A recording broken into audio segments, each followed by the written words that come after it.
안녕하세요. 시장을 배우는 시간, 매경학교에 입학하신 여러분 환영합니다. 매일경제TV 머니클래스의 김현서입니다. 안녕하세요. 여러분의 머니 멘토 머니클래스의 김기은입니다. 단순한 뉴스, 그 너머 돈이 흐르는 원리, 시장이 움직이는 배경, 그리고 내 자산을 키워가는 지혜를 함께 나눕니다. 투자 어렵다고만 느껴지셨나요? 머니클래스와 함께라면 다릅니다. 네, 실전 투자에 꼭 필요한 지식부터 인사이트 쉽게 공부해 보겠습니다.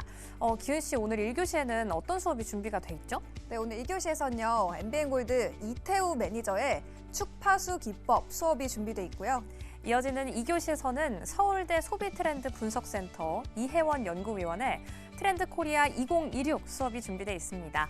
여러분의 돈 공부 파트너 머니클래스와 투자부터 주식, 부동산, 또 금리까지 매일 쏟아지는 정보 속에서 진짜 나에게 필요한 건 무엇인지 헷갈림은 줄이고 또 실력은 높이는 시간. 기초부터 탄탄하게 실전까지 똑똑하게 차근차근 한 걸음씩 공부하는 머니클래스. 지금 바로 시작합니다.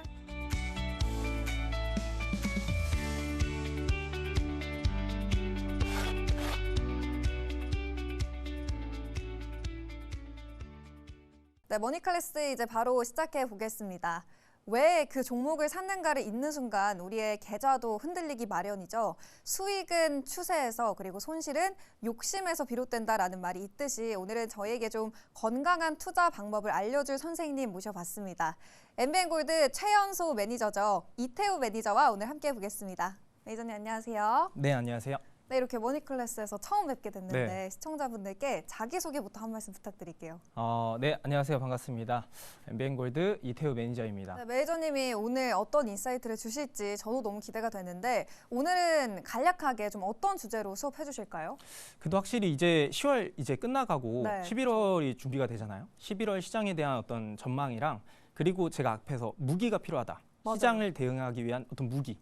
그런 것들을 오늘 좀 공개를 해드릴 겁니다. 어떤 무기를 알려주실지 궁금해지네요. 그럼 먼저 무기가 어떤 건지 알아보기에 앞서서 11월 달 우리 시장 좀 어떻게 전망하실지부터 들어볼게요. 지금 계속해서 국내 증시가 고공행진하고 있는 상황이죠. 4,080선마저 돌파한 코스피인데 11월 달도 이런 강세장이 좀 이어질까요?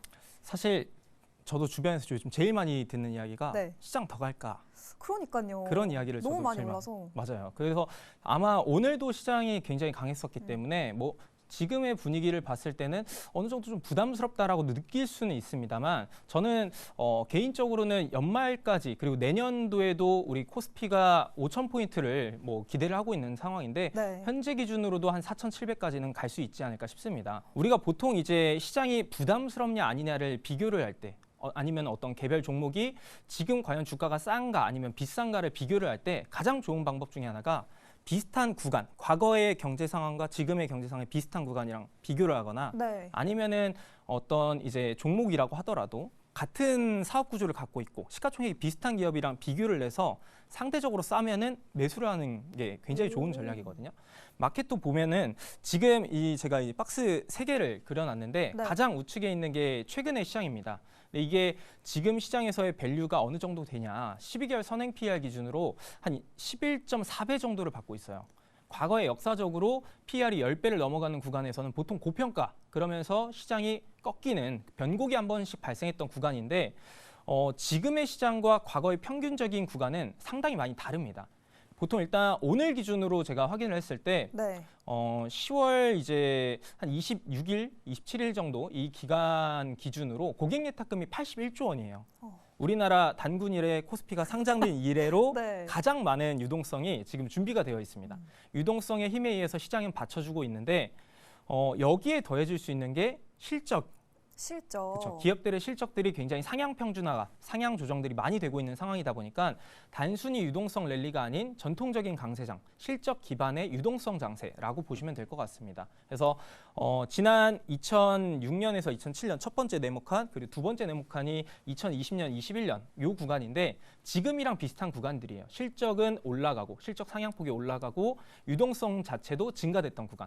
그때 이제 선행 PR이 어느 정도 평가를 받았냐를 보면은 많게는 한 13배까지도 평가를 받았습니다. 그래서 저는 지금 시장은 딱 눈앞에 찍혀 있는 숫자만 보면 부담스러운 것처럼 보이지만 실제로는 그런 상황은 아니다. 그래서 더 갈 수 있는 확률이 높다라고 저는 보고 있습니다. 유동성도 그렇고 그리고 기업들의 실적도 지금 전반적으로 좋게 나오고 있기 때문에 계속해서 강세장이 이어질 수 있다라는 긍정적인 전망을 주셨고요. 저희 11월 달에도 기대해 보도록 하겠습니다.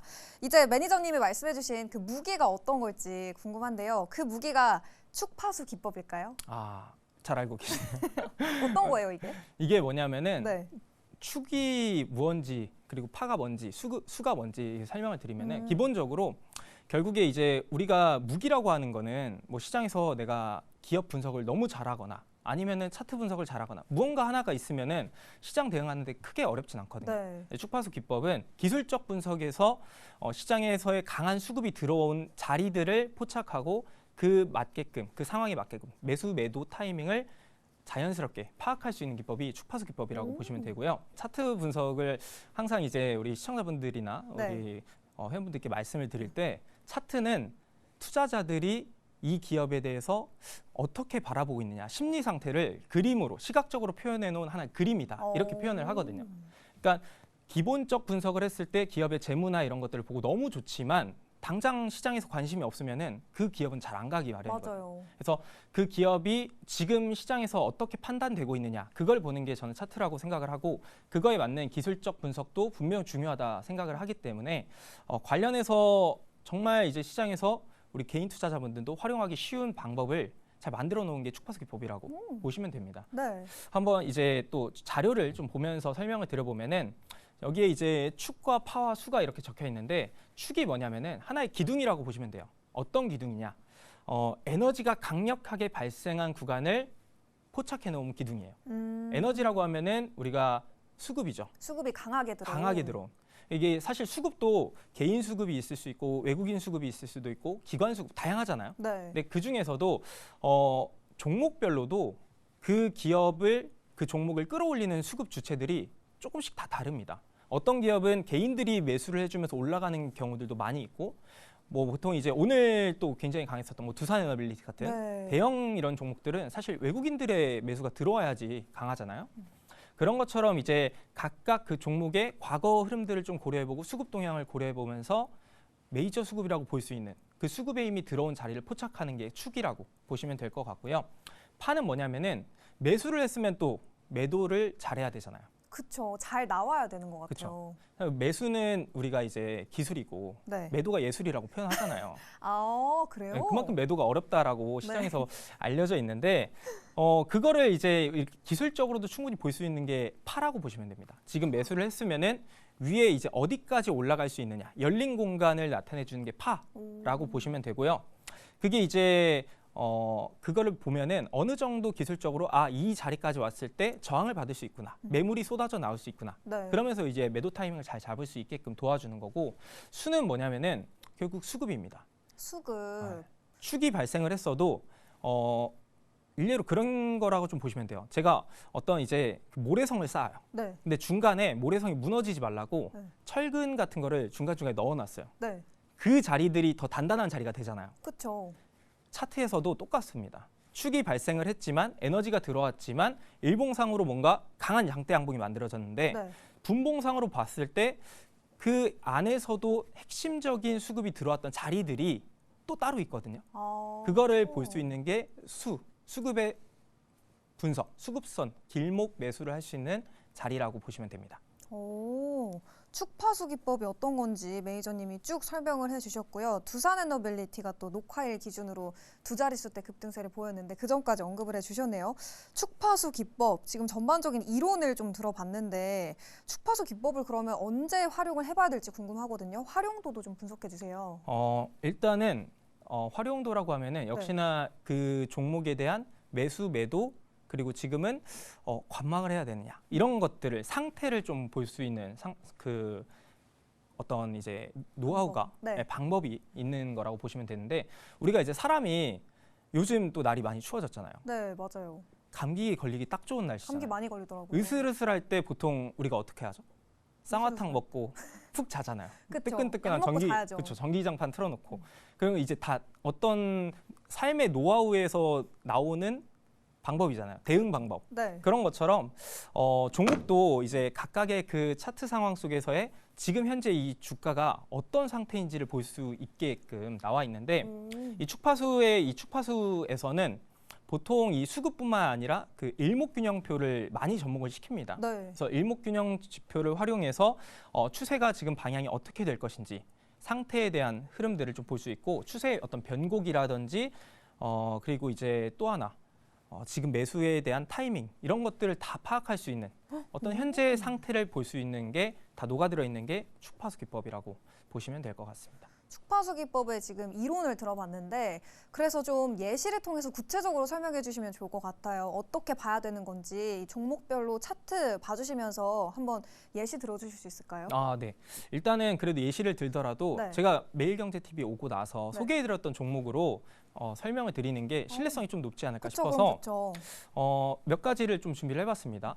먼저 보시면 PSK 우리 반도체 장비 기업이잖아요. 네. 당연히 이제 한 가지 말씀 못 드린 게 있는데 기술적 분석을 하기 위해서는 당연히 기본적 분석은 잘 전제가 돼야 됩니다. 기업이 좋아야 네. 되는 거죠. 그거는 이제 또 제가 다음 시간에 TIP 분석이라고 했어요. 우리 오. 꿀팁 분석이라고 제가 네. 부르는데 그건 다음 시간에 제가 소개를 드리도록 하겠고 네. 어쨌든 기본적 분석이 잘 된 상태에서 매수 타이밍을 잘 잡으려면은 이 축파수 기법 활용하면 좋은데 보시면 여기에 제 차트에 딱 축이라고 하나가 화살표가 찍혀 있는 포인트가 있을 겁니다. 네. 그 기점이 일단 앞서 말씀드렸던 그 에너지, 강력한 수급의 힘이 들어왔던 자리가 축이고 그 다음에 사실 여기서는 좀 보기 어려운데 분봉을 보면 됩니다. 분보. 5분봉을 봤을 때 그 축이 발생한 자리에서 5분봉상 또 핵심적으로 수급이 들어왔던 자리들이 발생을 하거든요. 네. 그 자리를 우리가 매수 타이밍으로 잡는 거예요. 아. 당연히 이제 그 강력한 수급의 힘이 들어온 자리가 네. 그들이 결국에 그 종목들을 움직일 수 있는 핸들링하기가 가장 유리한 이제 매수 주체이다 보니까 똑같이 따라 타는 거예요. 아. 예를 들어서 삼성전자가 지금 뭐 디램에 뭐 A라고 하는 쪽에 사업 비중을 많이 넣고 있는데 갑자기 새롭게 반도체 사업을 제가 하는데 네. 난 삼성전자랑 다르게 난 B라는 쪽에 집중할 거야. 이러면 완전 도태되는 거잖아요. 아, 그쵸, 그쵸. 똑같습니다. 수급도 이 축을 보고 그 안에 수급에서 핵심적으로 들어왔던 자리를 바라보면서 그거는 이제 5분봉으로 보는 거고 그 자리에서 길목 매수가 들어가게 되면은 추세가 이탈하지 않는다라면은 좀 홀딩을 하는 전략이 축파수 기법의 기본적인 전략인데 네. 보시면은 그 자리가 나온 이후에 한 차례 두 차례 정도는 조정이 있었습니다. 그러고 나서 그 이후부터 주가 흐름이 고점 기준으로는 거의 한 60% 가까운 상승이 나오게 됐는데 뭐 이런 자리를 먼저 포착하고 네. 공략은 수급 타이밍에 맞춰서 들어가는 거고 상태 분석 같은 경우도 앞에서 제가 일목균형 지표 활용을 한다고 말씀드렸잖아요. 네. 오늘 모든 걸 풀면은 또 시간 관계상 최대한 알려주세요. 최대한 알려드리면 네. 일단 가장 핵심은 후행 스팬이에요. 후행 스팬 여기에서 스팬. 보시면은 이 초록 색깔 선인데 네. 이 후행 스팬의 역할은 뭐냐면은 최종적인 도장을 찍어주는 역할을 하는 거예요. 우리가 이제 결제를 다 이렇게 서류를 쓰고 네. 제출을 하면은 통과를 할지 말지 도장 딱 찍어주잖아요. 그쵸. 그게 역할을 해주는 게 후행 스팬이라고 보시면 되는데 보시는 것처럼 여기 이제 빨간 색깔, 노란 색깔 선들, 기준선, 전환선 그리고 이제 구름대, 이 선행 스팬 1, 2 이 구간대에 핵심 자리가 있는데 그 자리를 돌파하고 추세를 올려놓는 네. 그 후행 스팬이 그런 모습이 나타난다. 보시게 되면은 딱 축이 발생했던 그 자리에서 전에 초록 색깔 선이 다른 나머지 선들을 다 뚫고 올라갔잖아요. 네. 그런 자리가 최종적인 승인이 떨어졌다라고 보시면 됩니다. 앞으로 추세가 올라갈 수 있는 승인을 해준다. 그게 이제 상태 분석의 가장 핵심, 일단 후행 스팬의 그 포인트라고 보시면 되는데 네. 앞에서 봤던 이 수급의 축과 수급선의 매수 타이밍 그리고 이제 추세를 볼 수 있는 후행 스팬 이걸 가지고 봤을 때 PSK를 앞으로 추세적으로 더 올라갈 수 있는 확률이 높다라고 이제 판단을 하는 거죠. 네. 그래서 실제로 그 결과가 좀 잘 들어맞았었고 네. 다음 화면도 한번 보시게 되면은 D&D 파마텍인데 어, 비만 치료제 관련 잘 가더라고요. 너무 요즘. 잘 가잖아요. 네. 근데 사실 우리가 지금 사진 말고 차트도 볼 수 있을까요? 네. 차트를 그럼 한번 보면서 이야기를 드리면은 더 좋을 것 같아요. 네. D&D 파마텍의 차트를 바로 한번 좀 보여드리면은 자 제가 여기서 네. 확대를 좀 해서 보여드리면은 자 지금 자리 차트상에서만 딱 자리를 보면은 좀 높아 보이잖아요. 그러니까요. 선뜻 들어가기는 어려울 수 있어요. 네. 근데 항상 제가 말씀드리는 게 차트를 보고 고점인지 아닌지를 어떻게 판단하느냐. 사실 모르거든요. 그 기업 가치가 네. 이게 정말 10조가 될 수도 있고 20조가 될 수도 있는 기업 가치가 있는데 그쵸. 지금 이제 단순히 잠깐 눈앞에 보이는 게 많이 올랐다고 이거 고점이다? 이렇게 이야기하기는 쉽지 않거든요. 그래서 근데 그런 거를 이제 파악하는데 좀 도움이 될 수 있는 건 역시나 수급이에요. 네. 외국인들, 뭐 기관 이런 메이저 수급들이 우리가 봤을 때 뭔가 고점인 것 같은데도 매수가 강력하게 계속 들어온다. 그들은 사실 우리보다 사실 정보가 좀 더 많이 있잖아요. 그쵸, 그쵸. 일반 개인 투자자들보다. 네. 그러니까 당연히 그런 물량에 좀 편승하는 전략도 좋은 방법이 될 수가 있는데 이런 고점 구간에서도 보시는 것처럼 뭐 이제 7월 15일 날 그리고 이제 8월 29일 날 두 차례의 축이 발생을 했습니다. 이런 고점에서도 굉장히 강력한 메이저 수급들이 움직임들이 들어오는 것을 확인할 수가 있는데 당연히 이런 것들은 수급상 봤을 때도 이거가 지금 고점이 아니라고 판단하는구나. 이 D&D 파마텍에 굉장히 강력하게 매수를 넣어주는 그 주체는 아직 고점이라고 판단하지 않는구나. 네. 우리가 이렇게 해석을 해볼 수 있는 거고요. 그래서 당연히 이 고점 라인 구간대를 강력하게 뭔가 돌파하는 새로운 어떤 자리가 또 발생한다. 이런 자리를 돌파하는 어떤 새로운 물량들이 발생을 하게 되면은 네. 그때 이제 우리가 매수 타이밍으로 좀 더 활용하기가 좋거든요. 그럼 그래서 지금은요? 지금의 자리를 보시면은 네. 지금도 저는 괜찮아요. 왜냐하면은 일단 이거는 기본적인 이야기도 좀 드려야 될 것 같은데 네.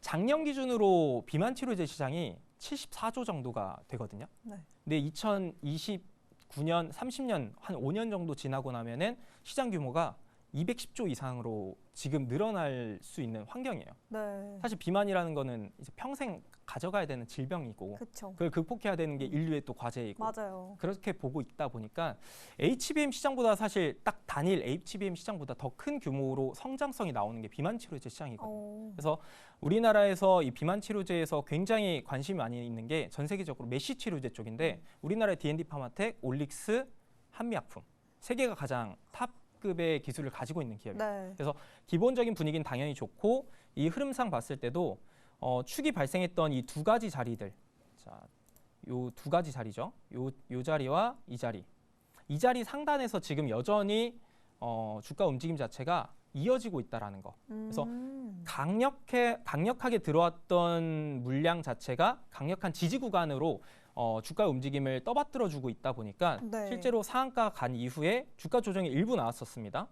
일부 이제 이 주가 조정이 발생을 했었는데 그렇네요. 그 매물 상당 구간을 역시나 잘 지켜주니까 다시 한번 10월 27일 그리고 10월 29일 연일 이제 다시 한번 지지받아주면서 올라와주는 그런 움직임들이 나타난 걸 볼 수 있기 때문에 네.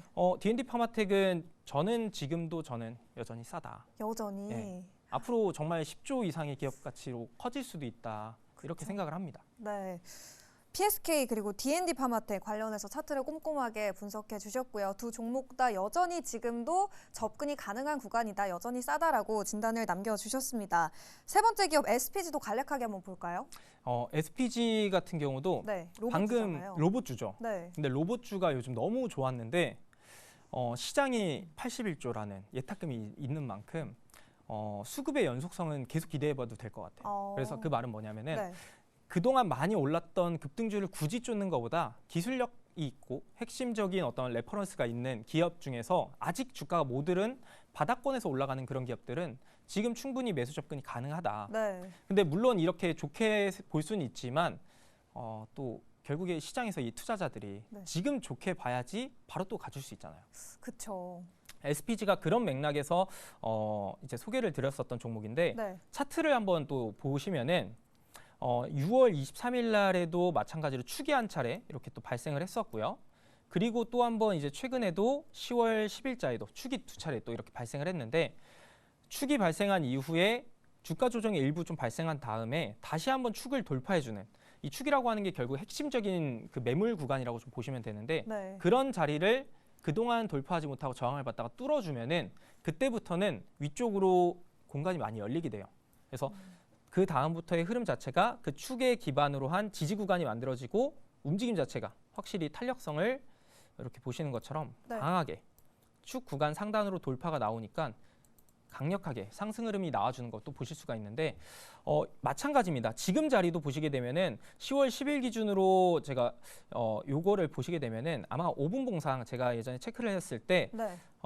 가격대가 한 3만 원에서 지금 한 3만 700원 요 사이 구간에 가장 핵심적인 수급이 들어와 있는 자리였습니다. 그 자리를 보면은 지금 주가가 상승하고 나서 다시 조정을 받을 때 이 자리 지켜주고 또 한 번 급등 나오고 다시 눌리는 구간에서도 그 자리를 여전히 좀 지켜주고 있기 때문에 네. SPG 같은 경우도 강력한 힘이 추가적으로 더해지고 자리를 잘 만들어지고 있다. 그래서 기존에 이 주가가 워낙 월봉상 흐름을 보시게 되면은 바닥권에서 이제 반등이 나와주고 있는 위치에다가 강력한 메이저 수급들이 이 바닥권을 만들어주고 들어와주고 있는 상황. 이런 거를 쭉 보면은 확실히 그동안 많이 못 갔었던 로봇주 중에서도 이런 포인트들 가지고 충분히 지금 자리에서도 매매할 수 있는 종목이지 않나 싶습니다. 세 종목 다 지금도 여전히 접근 가능하다라고 전략을 주셨네요. 급등 이후에 좀 쉬어가고 있는 SPG, 그래도 바닥 이 지지선을 잘 지켜주고 있기 때문에 지금도 충분히 기대해 볼 만하다라고 주셨고요. 매니저님, 시간 관계상 로키텔스케어를 또 최근 정말 무섭게 질주를 했잖아요. 딱 네. 날아가기 직전에 방송에서 소개해 주셨다고 들었어요. 네. 이 기업 리뷰 어디로 가면 좀 더 자세히 후속 전략 들어볼 수 있을까요? 시간 관계상 여기서 드려야 되는데 네. 시간 관계상 어쩔 수 없으니까 그럼 어디로 가면 될까요? 제가 이제 무료 네이버 주식밴드 네. 운영을 또 하고 있고요. 텔레그램도 운영을 하고 있습니다. 그곳에서 제가 소개해드렸던 종목들을 리뷰를 잘 진행을 해드리고 있고요. 무엇보다 제가 매일 아침 7시 40분에 요즘 또 우리 국장을 하기 위해서는 미장 분석도 굉장히 중요하잖아요. 그렇죠. 미장에서의 흐름에 연동되는 흐름을 최근에 굉장히 많이 보여주다 보니까 매일 아침 7시 40분에 우리 너튜브에서 MBN골드 너튜브에서 제가 공개 방송을 또 하고 있습니다. 네. 그곳에서 전에 있었던 미장부터 오늘 당일날 시장을 이길 수 있는 그런 종목들 소개를 많이 드리고 있으니까 월요일부터 금요일까지 꾸준히 하고 있으니까 많이 입장해 주시면은 제가 드렸던 종목들 리뷰도 드리고 새로운 종목도 많이 받아보실 수 있다 이렇게 말씀드리겠습니다. 네, 더 많은 차트 분석 방법 그리고 종목에 대한 후속 전략은 이태우 매니저의 네이버 밴드에서 확인하실 수 있고요. 매일 개장 전 7시 40분에 무료 방송까지 꼼꼼하게 참고해 주시면 좋을 것 같습니다. 그럼 저희는 다음 주에도 좋은 투자 인사이트와 함께 돌아오도록 하겠습니다. 오늘 말씀 고맙습니다. 감사합니다. 네, 머니클래스 2교시 수업 준비해 보고 시작해 보도록 하겠습니다. 2교시 수업에서는 정말 특별한 주제를 오늘 가지고 왔어요. 어느새 눈을 감고 일어나 보니 10월이 됐죠. 10월도 벌써 10월 말이고 연말을 향해 달려가고 있습니다. 이제는 2025년을 마무리하고 2026년을 준비해야 하는 때가 벌써 성큼 다가오고 있는데요. 이맘때쯤 되면 서점에서 심심치 않게 바로 만나볼 수 있는 책이 있습니다. 바로 연도 그리고 트렌드 코리아가 붙은 책이죠. 이번 시간에는 트렌드가 다가오는 새해 키워드를 장악하고 서점가 베스트셀러 1위를 항상 독차지하고 있는 제품, 이 책에 대한 이야기를 한번 나눠보려고 합니다. 그렇기 때문에 오늘의 선생님은 서울대 소비트렌드 분석센터 이혜원 연구위원 오셨습니다. 어서 오세요. 안녕하십니까. 네, 반갑습니다, 선생님. 저희가 오늘 이렇게 칠판도 있는 이런 분위기다 보니까 제가 학생이고 선생님이 좀 이런 좋은 말씀들을 듣고 함께 공부를 하는 시간인데 일단 전체적인 공부에 앞서서 자기소개 한번 부탁드릴게요. 네, 안녕하십니까. 트렌드 코리아 팀에서 트렌드 공부하고 있는 이혜원입니다. 이렇게 만나뵙게 돼서 반갑습니다. 네, 저희도 너무너무 반갑습니다. 오늘 벌써 앞서 오프닝에서도 이야기를 했지만 벌써 저희가 내년을 준비할 때가 됐잖아요. 그렇기 때문에 저희의 수업들이 본격적인 시작 전에 2026년의 트렌드 짧게 한번 요약해서 만나보려고 합니다. 2026년 병오년으로 붉은 말의 해인데 짧게 요약해 주신다면 2026년에는 어떤 의미가 섞여 있을까요? 네, 맞습니다. 2026년은요, 붉은 말의 해, 말띠해입니다. 말이라는 동물은요, 인간이 길들인 동물 중에 가장 빠르고 가장 힘이 센 동물입니다. 그래서요, 레오나르도 다빈치는 말에 대해서 가장 기계적인 자연물이라고까지 표현을 했어요. 이런 것처럼 어떻게 보면 가장 힘세고 가장 인간적인 면이 없는 것 같지만 또 자연이 인간에게 선물해준 가장 중요한 것이기도 합니다.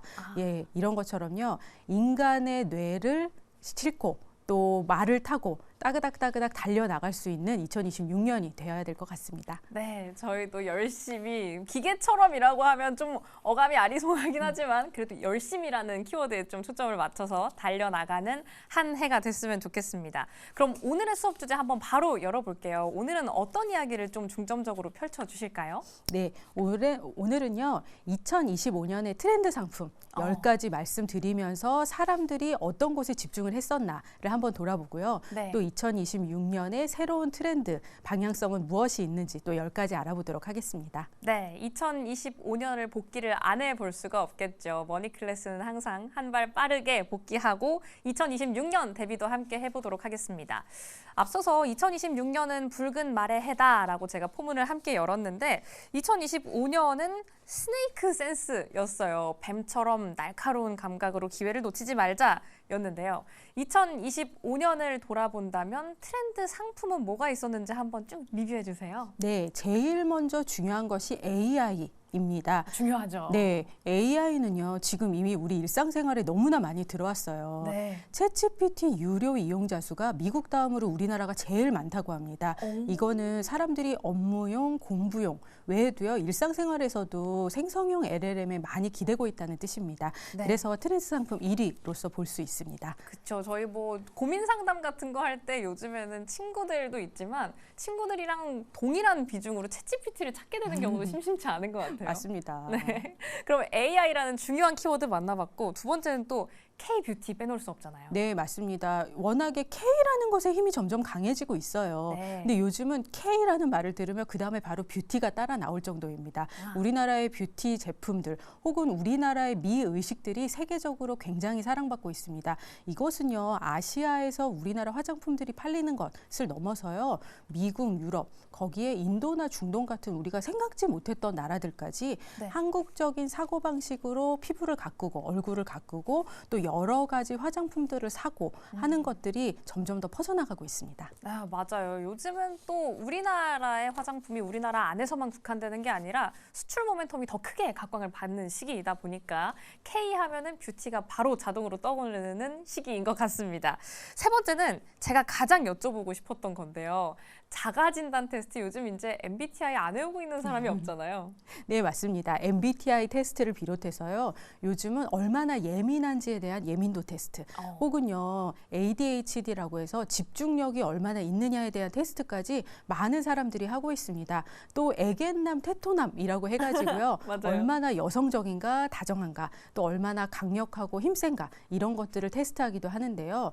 이러한 테스트들이 이렇게까지 범람하는 이유는 아무래도 사람들이 나에 대해서 많이 알고 싶고 또 나와 비슷한 사람들을 찾고 싶어하는 그런 정체성 때문이라고 보여졌습니다. 아, 맞아요. 이것도 여쭤보고 싶었어요. 저속, 노화, 식단, 느리게 늙자 이런 취지잖아요. 이런 부분은 어떤 식으로 트렌드가 펼쳐졌었죠? 네, 맞습니다. 우리 인간이요. 늙고 싶지 않는 것은 오래된 욕망이었습니다. 네. 그래서 그것이 안티에이징이라는 것으로 나타났었는데요. 최근에는 저속 노화라는 이름으로 바뀌었습니다. 이거는요. 노화를 받아들이되 점점 더 늦게 늙는 것을 추구하는 겁니다. 그렇기 때문에요. 자연스러운 늙음, 자연스러운 노화가 당연해지고요. 이를 위해 건강함, 중요합니다. 그래서요. 아마 그런 얘기 많이 들어보셨을 거예요. 단백질을 먹고요. 맞아요. 또 잡곡을 먹고요. 네. 샐러드 등등을 먹고 제일 중요한 맑은 물을 마시고 아. 이런 식으로 저속 노화 식단들이 사랑을 많이 받고 있습니다. 맞습니다. 요즘은 또 그릭 요거트 안 먹는 사람들을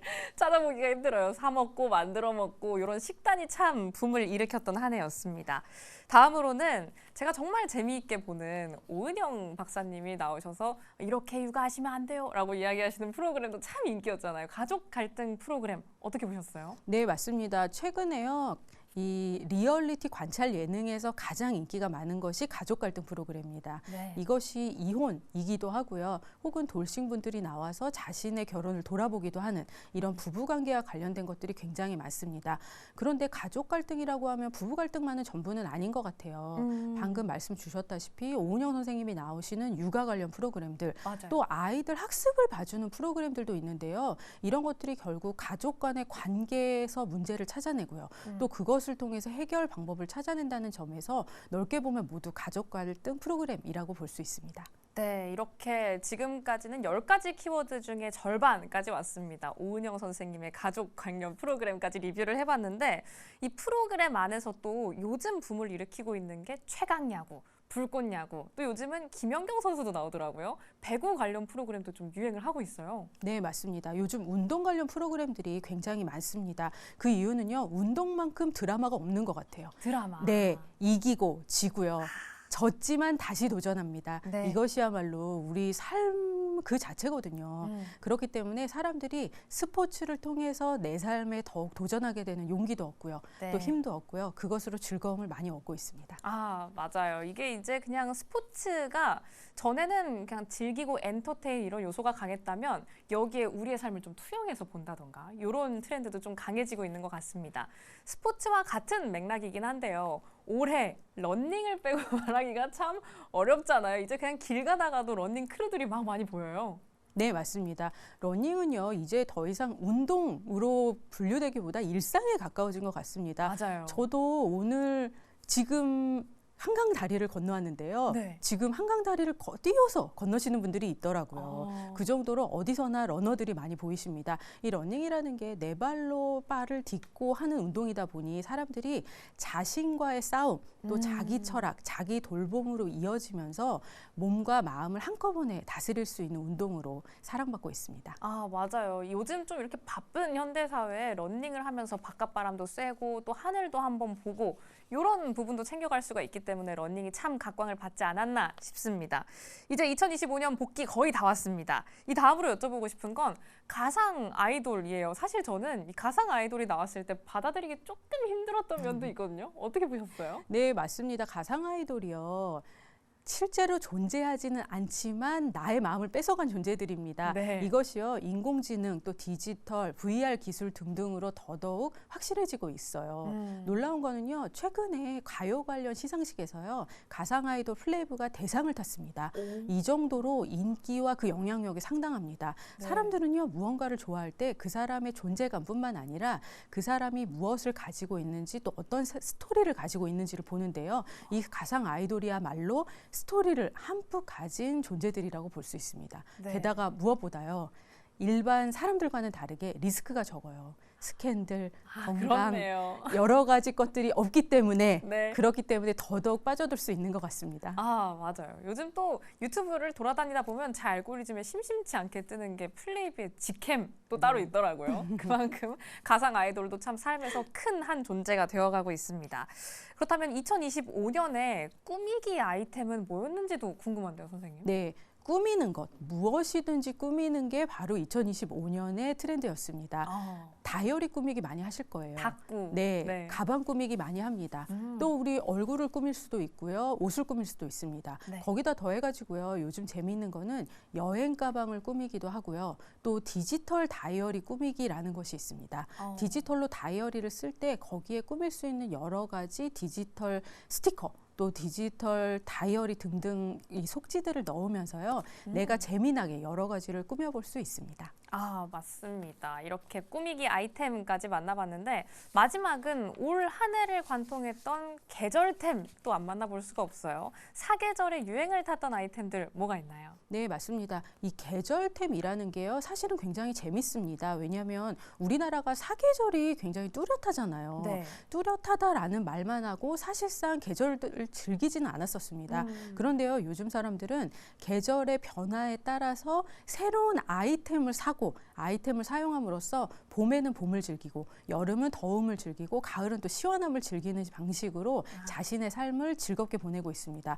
예를 들어서요, 이번 여름에 햇빛 상당했잖아요. 그렇죠. 굉장히 그러다 보니 모든 사람들이 다 양산 썼습니다. 양산 없으면 못 나갔잖아요. 네, 맞습니다. 또 손으로 들고 다니는 선풍기뿐만 아니라 몸에 대면 시원해지는 그런 것들도 있었고요. 이제 점점 찬바람이 불기 시작하니 다들 두꺼운 옷을 입는데요. 그 두꺼운 옷도 계절에 따라서 이 정도 추위에는 경량 아이템, 혹은 더 추워지면은 오리털 롱패딩, 이런 식으로 계절에 맞는 아이템들이 점점 더 많이 나오고 많은 사람들이 소비하고 있습니다. 네, 이렇게 올 한 해를 관통했던 계절템까지 짚어봤습니다. 2025년의 트렌드를 빠르게 한번 만나서 복귀해 본 만큼 2026년의 트렌드도 한번 빠르게 만나보려고 하는데요. 하나씩 한번 바로 출발해 볼게요. 2026년을 주도할 트렌드 코리아 첫 번째는 무엇일까요? CG로 한번 만나보시죠. 휴먼 인더 루프네요. 인간의 역할이 더 중요해진다였는데 2025년의 첫 번째 키워드가 AI였다면 이제 이걸 어떻게 쓰냐가 된 건가요? 네, 정확히 맞습니다. 휴먼 인더 루프, 우리가 일을 하는 그 안에 인간이 있어야 된다라는 점입니다. 네. 아무래도 인공지능이라는 것이 무언가를 자율적으로 한다는 느낌이 있어요. 근데 그럼에도 불구하고 인간의 역할은 여전합니다. 인간이요, 인공지능에게 피드백을 줄 수 있는 존재도 되고요. 네. 일을 함께하는 존재도 되고요. 또 마지막으로 인공지능의 결과물을 골라낼 수 있는 큐레이터나 스토리텔러도 될 수 있습니다. 이렇게 인간과 인공지능이 협업하는 것, 그것이 바로 휴먼 인더 루프의 가장 중요한 개념입니다. 네, 그렇죠. 챗GPT나 아니면 그록, 제미나이 정말 많은 AI가 있지만 이 친구들이 답을 할 때 이게 맞는 건지 여기 이 상황에 적절한 건지 골라내는 건 결국엔 사람이니까요. 정말 사람의 역할이 더 중요해지는 한 해가 저희에게 찾아오지 않을까 싶습니다. 네, 거기에 더해가지고요. 마침 내년이 말띠해잖아요. 맞아요. 그러다 보니 켄타우루스가 지금 휴먼 인더 루프를 나타내는 가장 중요한 존재인 것 같습니다. 반이 말인 사람 네, 말씀하시는 맞습니다. 거죠? 켄타우루스는 상반신은 인간이고요. 하반신은 말이에요. 네. 그러다 보니 상반신 인간의 뇌, 인간의 지혜와 함께 하반신, 빠른 말처럼 인공지능의 도구를 가지고 또 우리가 빠르고 또 튼튼하게 달려갈 수 있는 것, 그것이 바로 이 시대의 가장 중요한 인재상이 아닐까 싶습니다. 네, 저희 또 다음에 찾아오는 한 해는 다그닥 달리자라고 말씀을 해주셨으니까요. 켄타우루스가 되는 시기가 오는 것 같습니다. 그럼 두 번째는 뭘까요? AI와 인간의 역할 배분이 이렇게 정리를 하게 되면 뭐가 사람을 움직이느냐도 참 중요할 것 같아요. 두 번째 한번 칠판 넘어가 볼게요. 필코노미라고 남겨주셨습니다. 당신의 기분은 얼마인가? 좀 인상적인 문구인데요. 네, 맞습니다. 기분이라는 거는요, 그 무엇보다 가장 인간적인 요소입니다. 네. 우리가 가만히 있어도 무언가 자극을 받지 않더라도 저절로 떠오르는 느낌인데요.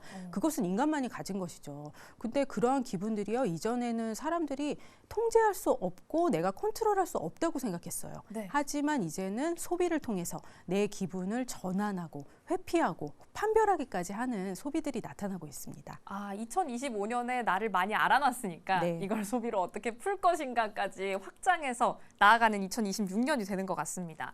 그러면 이런 감정을 읽고 먼저 제안하는 기술도 있어야겠죠. 다음은 제로 클릭이라는 키워드가 준비가 되어 있는데요. 제로 클릭이라는 건 클릭하기 전에 답이 먼저 와 있다, 이런 의미인가요? 네, 최근에 검색 엔진에서 검색해 보셨죠? 네. 그러면 여러 가지 결과물이 나와서 내가 일일이 클릭해서 답을 찾아가는 것이 아니라 네. AI 오버뷰 혹은 AI 브리핑이라고 해서 저에게 보고서처럼 결과를 줍니다. 이렇게 클릭이 더 이상 없어진 인터넷 생활이 됐어요. 맞아요. 그것을 요즘 제로 클릭이라고 부릅니다. 이 제로 클릭의 가장 중심 의미는요. 네. 더 이상 인간이 능동적으로 정보를 찾아다니는 것이 아니라 인공지능이 인간에게 정보를 가져다주는 그러한 인공지능 주도적인 세상이 왔다라는 점입니다. 그래서요, 이 제로 클릭에서 굉장히 중요한 점이 더 이상 클릭 유도가 의미가 없어졌습니다. 클릭할 것이 없기 때문이에요. 그렇네요. 미리미리 그냥 다 갖다 주니까. 네, 맞습니다. 그래서 인터넷 마케팅에서도요, 제일 중요한 것이 얼마나 인공지능에 최적화되어 있느냐 혹은 추천에 최적화되어 있느냐가 가장 큰 문제가 되고 있습니다. 예전 같았으면 클릭을 하게 만드는 게 광고의 수건이었는데 이제 클릭이 없어지니까 네. 어떻게 자동화해서 보여주느냐가 관건이 된 거죠. 네, 맞습니다. 인공지능 알고리즘에 걸릴 수 있도록 나의 상품 상세 설명을 적어야 되고요. 웹페이지를 꾸며야 됩니다. 그것이 바로 이 제로 클릭 시대에 우리가 가지게 될 새로운 과제가 됐습니다. 저희는 바로바로 받아볼 수 있어서 참 좋겠지만 네이버나 카카오 같은 이 웹페이지의 디자이너분들은 정말 고민이 깊어지시는 시대가 아닌가 싶습니다. 말 그대로 선택 없는 선택의 시대가 찾아오고 있는 것 같은데요. 이렇게 자동 제안이 쏟아지는 시기일수록 준비된 자만이 기회를 또 잡을 수가 있겠죠. 다음 주제 한번 넘어가 보겠습니다. 레디 코어인데요. 레디 코어. 레디, 준비를 하고 있어야 된다라는 말이겠죠? 네, 맞습니다. 준비라는 레디가 삶의 핵심, 코어가 되었다라는 뜻입니다. 요즘은요, 무엇이든지 계획하고 준비하지 않으면 아무것도 할 수가 없습니다. 네. 예를 들어서 주말에 친구들을 만나서 유명 장소에서 맛집을 가기로 했다고 해요. 그런 경우에 우리 만나서 결정해라고 하면 사실 아무 데도 못 가죠. 미리 맞아요. 식당 예약을 하고 줄 설 시간을 결정을 해야 됩니다. 네. 이런 것처럼요, 요즘은 모든 것들이 준비로서 이루어지고 있는데요. 더 중요한 거는 단순히 약속이나 노는 것뿐만 아니라 인생에서도 계획을 한다는 점입니다. 그래서요, 30년, 40년 계획하는 것은 너무나 당연해졌습니다. 혈당 관리 굉장히 중요합니다. 당뇨병 굉장히 위험한 질병 중에 하나죠. 그래서 보통 40대, 50대 되면 당이라는 것을 멀리하기 마련인데요. 네. 요즘 혈당 관리를 가장 많이 하는 연령대는 20대입니다. 애사비 많이 먹거든요. 네, 그 이유가요. 지금부터 준비한다면 30년 후에 내가 당뇨병에서 멀어질 것이다 라는 것을 확신하기 때문입니다.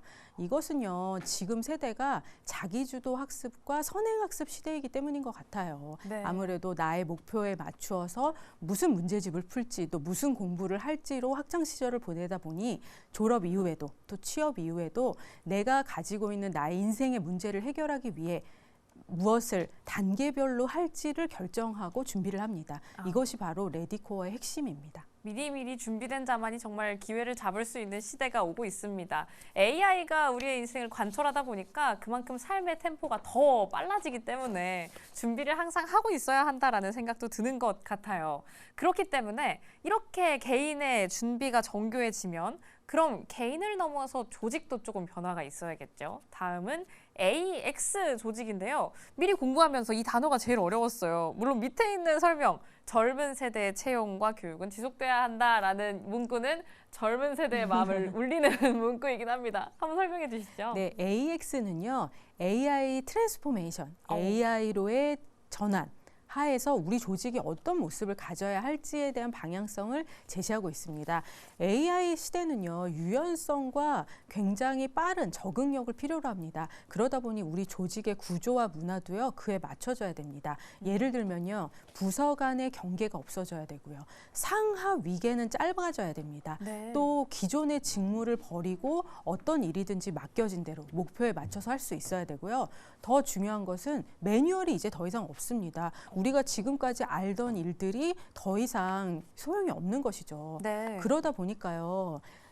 임원분들 또 높은 상사분들도요, 실무를 직접 하십니다. 그래서 예전 같으면 밑에 있는 직원들에게 리서치해와 조사해와라고 해서 그 정보를 본인이 받아들이고 해결을 했다면 네. 지금은 AI 여러 가지 툴들을 이용해서 나만의 리서치를 만드는 거죠.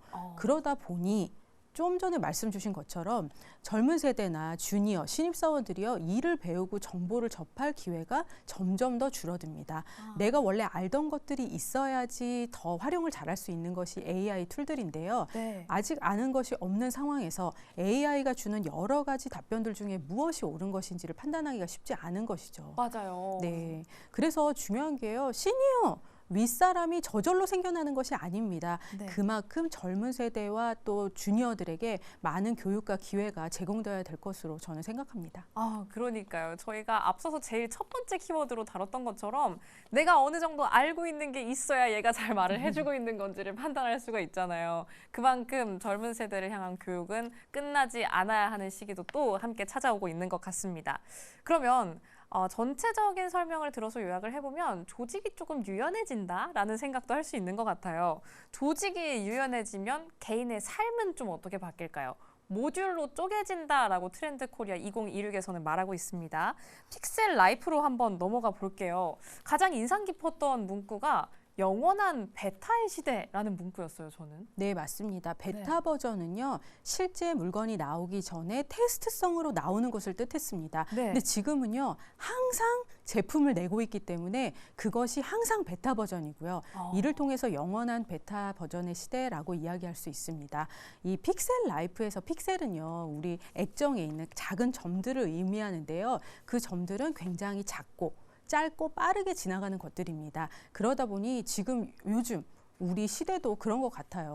뭐든지 작은 것을 추구해서 소용량 샘플들을 사면서 작은 경험들을 쌓아가고요. 또 뭐든지 짧게 지나갑니다. 인테리어도 금방 떨어지는 페인트를 원한다거나 못을 치지 않고 붙이는 것들을 합니다. 무엇보다도요, 빠르게 진행되는 것들이 너무 많아서요. 네. 많은 구독 서비스들이 있잖아요. 맞아요. 구독 서비스들을 요즘 분들의 평균적으로 한 사람당 7점 몇 개를 구독하고 있다고 해요.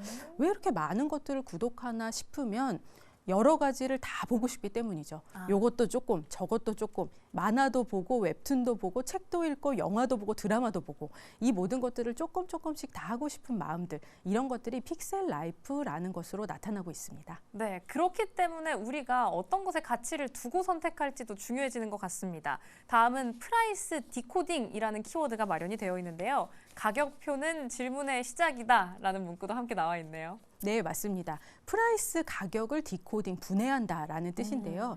요즘 분들은 물건의 가격을 볼 때 이게 10,000원이니까 그렇구만 하고 받아들이는 것이 아니라 네. 왜 10,000원이죠? 라고 대화를 시작합니다.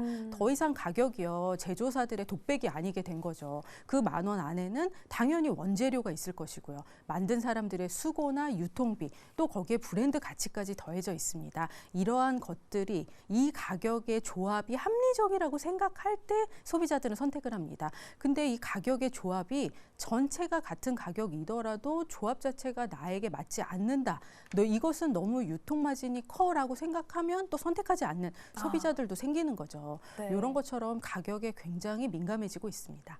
그렇다면 그렇게 민감하게 반응하는 가격 안에서 사실 삶의 가장 중요한 가치는 건강이잖아요. 앞서서 저희가 저속노화 식단도 한번 살펴봤는데 삶의 핵심 자산, 건강으로 귀결되는 키워드가 한 가지 더 있습니다. HQ는 저희 어떻게 받아들여야 할까요? 네, HQ는 건강지능을 뜻합니다. 예전 지식시대에서 제일 중요했던 건 IQ였어요. 네. 그리고 네트워크 시대에서 제일 중요했던 건 EQ, 감성지능이었습니다. 또 사회지능이라는 말까지 나왔었던 것 같아요. 근데 지금은요, 건강에 대해서 아는 능력, 즉 건강지능이 제일 중요해진 시대입니다. 이것은 지금 우리가 점점 수명이 늘어나고 있는 것뿐만 아니라 의료기술이 엄청나게 발전하고 있는 것과도 연결되어 있습니다.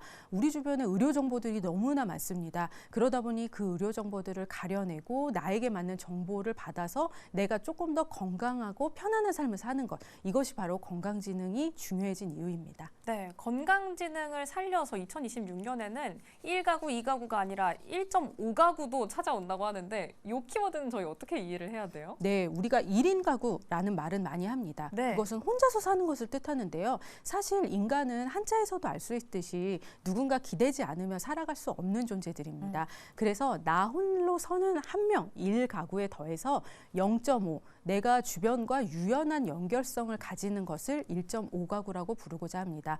근데 그 0.5가요, 꼭 사람을 뜻하는 게 아니에요. 그래서 멀리 사는 나의 원가족이 될 수도 있습니다. 그래서 원가족의 반찬을 같이 먹으면서 밥상을 같이 공유하는 것도 있을 수 있고요. 또 혼자 사시는 분들이 사람, 일이 아닌 0.5의 역할을 할 수 있는 반려동물이나 반려식물을 키우는 것도 1.5가구에 포함됩니다. 무엇보다요, 요즘 코리빙, 공유주거 많잖아요. 이런 것들도 1.5가구라고 할 수 있습니다. 방은 나 혼자 쓰지만 공용 공간은 함께 쓰면서 새로운 관계 맺음 방식을 만들어가고 있습니다. 새로운 관계 맺음과 함께 여러 가지 삶의 방식이 쌓여가는 이 시기에서 사실 가장 중요한 건 근본일 것 같습니다. 마지막은 근본이즘으로 한번 마무리를 해볼까요? 네, 맞습니다. 올해 여러 가지 키워드들은 물론이고요. 우리가 느끼고 있는 여러 트렌드 방향성이 AI, 디지털 이런 쪽으로 흐르고 있습니다. 그러다 보니까요, 균형을 추구하는 우리 인간이 그 무엇보다 나의 뿌리는 무엇인지, 또 나의 전통은 무엇인지, 나의 근본은 무엇인지 하면서 내 발밑을, 내 뒤를 자꾸 돌아보게 됩니다. 이것이 바로 근본이즘이라는 것으로 나타나면서 근본을 추구하는 것으로 나타나고 있습니다. 이 근본은 굉장히 여러 가지가 있어요. 네. 문화적인 근본, 또 고전 문학 같은 고전적 근본, 또 역사적 근본들이 있고요. 무엇보다 예전 제품들이 복각이라는 것으로 다시 나타나는 것도 있습니다.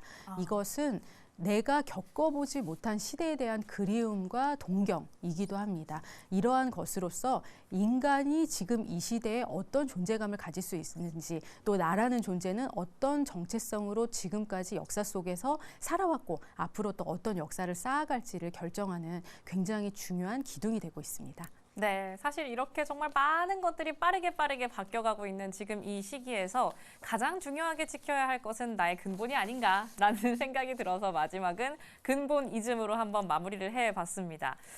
머니클래스와 함께 지금까지의 삶을 복기해봤던 2025년의 복귀, 그리고 앞으로 찾아올 2026년 어떤 키워드가 좀 트렌드를 차지할 것인지를 함께 해봤는데요. 오늘 수업 어떠셨나요? 그렇다면 저희는 다음 시간에는 조금 더 재미있고 조금 더 유익한 수업으로 다시 한번 돌아오겠습니다. 오늘의 선생님 여기서 인사드릴게요. 고맙습니다. 감사합니다.